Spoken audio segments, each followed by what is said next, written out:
एवढं सगळं फिरून आल्यानंतर खूप अशी भूक लागलेली. रस्त्यामध्ये बरेचसे असे पक्षी पाहायला मिळाले आणि आठवण आली जोगेश्वरी मिसळची.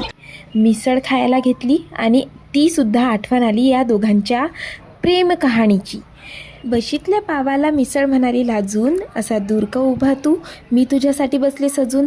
पाव म्हणाला दुःखी होऊन, तू तर तिखट जाळ, सांग कशी जुळायची तुझी आणि माझी नाळ.